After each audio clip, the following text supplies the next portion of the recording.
वहीं भारत के एक्शन के बाद से बांग्लादेश का भड़काऊ कदम देखने को मिला है। बांग्लादेश ने कैंसिल की है करोड़ों की डिफेंस डील।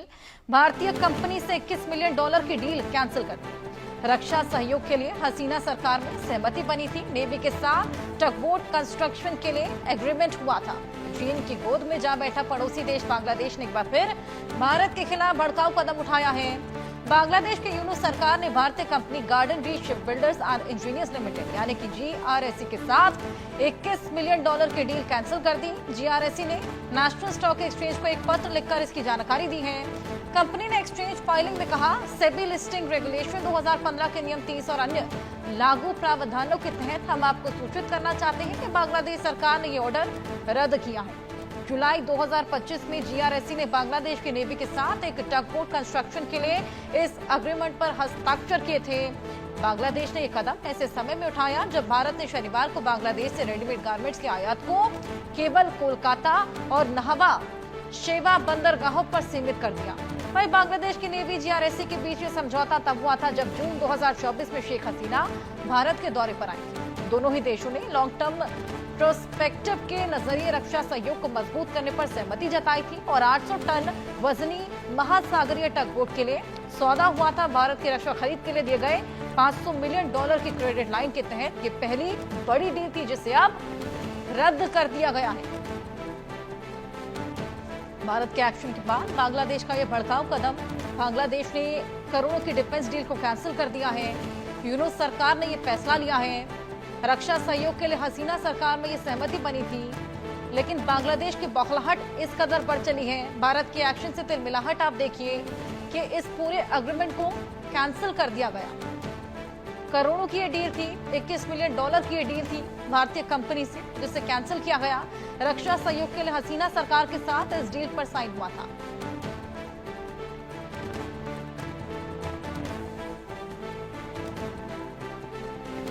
हमारे साथ ग्रुप कैप्टन यूके देवनाथ जी, डिफेंस एक्सपर्ट है, जुड़ गए हैं। बहुत स्वागत है सर आपका। करोड़ों की डील ये कैंसिल की गई है, क्या मायने इसके निकाले जाएं? बौखलाहट तो यहाँ पर बांग्लादेश के साथ देखी जा सकती है।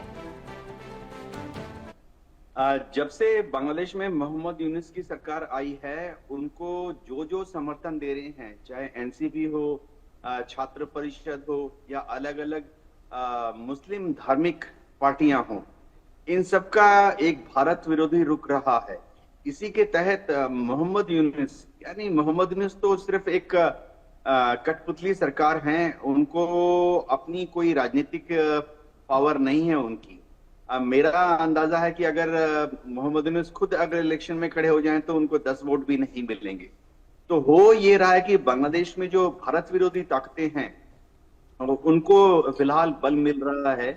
बांग्लादेश में जब भी इलेक्शन होंगे तो ये भारत विरोधी ताकतें जो इलेक्शन में खड़ी हो रही हैं, चाहे छात्र परिषद हो, एनसीपी हो, ये सारी पार्टियां जो हैं भारत विरोधी मनोभावना से वोट हासिल करने की कोशिश कर रही हैं।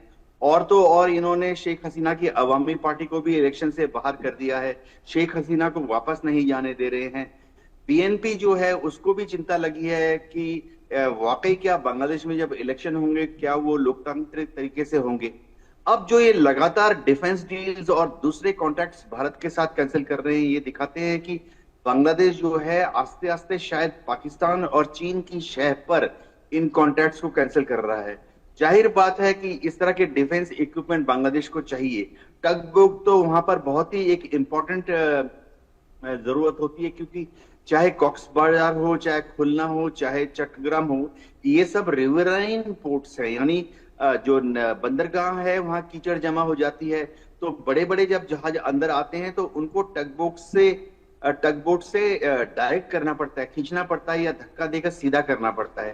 तो अगर भारत के साथ वो टगबोट खरीदने का डिफेंस डील कैंसिल कर रहा है तो वो कहां से खरीदेगा? या तो वो चीन से खरीदेगा या वो पाकिस्तान से खरीदेगा।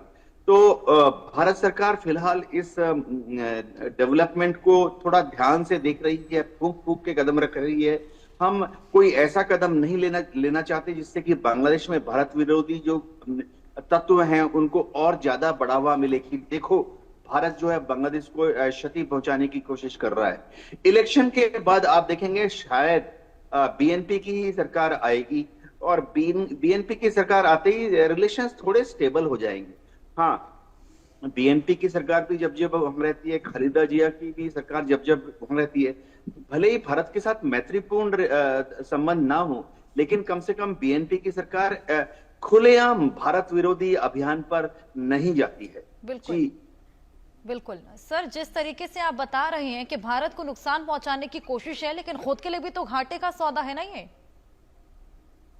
बांग्लादेश में अभी हालात ऐसे हैं कि जो वहां पर जैसे जमाते इस्लामी है, वो उसका तो पैदाइश ही इसलिए हुआ है, उनको जो 10-15 वोट मिलते हैं वो इसलिए मिलते हैं क्योंकि वो हमेशा भारत विरोधी, हिंदू विरोधी अभियान चलाते रहते हैं। जमाते इस्लामी ने तो बांग्लादेश में जो 1 करोड़ 1.5 करोड़ हिंदू रहते हैं, उनको भी बीच बीच में बांग्लादेश छोड़कर भारत भागने की नसीहत दी है। आपने देखा होगा कि अगस्त के महीने से जितने हिंदुओं के घर जलाए गए हैं, दुकानें जलाए गए हैं, ये सारे जो हैं ज्यादातर जमात के ही गुंडा एलिमेंट्स कर रहे हैं। तो होता यह है कि वहां पर फिलहाल किसी को ये चिंता नहीं है कि बांग्लादेश के लिए अच्छा क्या है, बुरा क्या है। जाहिर बात है, बांग्लादेश के लिए अच्छा क्या है कि भारत के साथ मैत्रीपूर्ण संबंध रखे। हम ये नहीं कह रहे कि बांग्लादेश पाकिस्तान के साथ या चीन के साथ अपने संबंधों को काट ले। भारत ने कभी ऐसा नहीं कहा। बांग्लादेश के संबंध चीन के साथ भी अच्छे रहे हैं। बांग्लादेश अगर पाकिस्तान के साथ अपने संबंध अच्छे बनाने की कोशिश कर रही है तो भारत को कोई ऐतराज नहीं है। लेकिन बात यह है कि जमात और उस तरह से दूसरी जो धार्मिक कट्टरपंथ पार्टियां हैं, वो भारत के साथ रिश्ता काटना चाहती हैं। उनको ऐसा लगता है कि भारत सरकार बांग्लादेश के आंतरिक मामलों में बहुत ज्यादा दखल देती रही है। एक रीजन उन्होंने जुलाई और अगस्त पिछले साल एक जो आंदोलन किया था कि जिस आंदोलन ने थोड़ा जमीन पे हरकत भी पकड़ ली थी, यानी अंग्रेजी में कहते हैं ट्रैक्शन पकड़ ली थी, था क्योंकि उन्हें लग रहा था कि शेख हसीना की जो सरकार है वो भारत के बहुत बिल्कुल सर, पाकिस्तान और चीन के शहर पर ये बांग्लादेश ने जो फैसला लिया है, अब इसका खामियाजा खुद बांग्लादेश को भी भुगतना पड़ेगा। बहुत शुक्रिया तमाम जानकारियां साझा करने के लिए। इसी खबर के साथ वक्त एक छोटे से ब्रेक का है, जल्द हाजिर होंगे।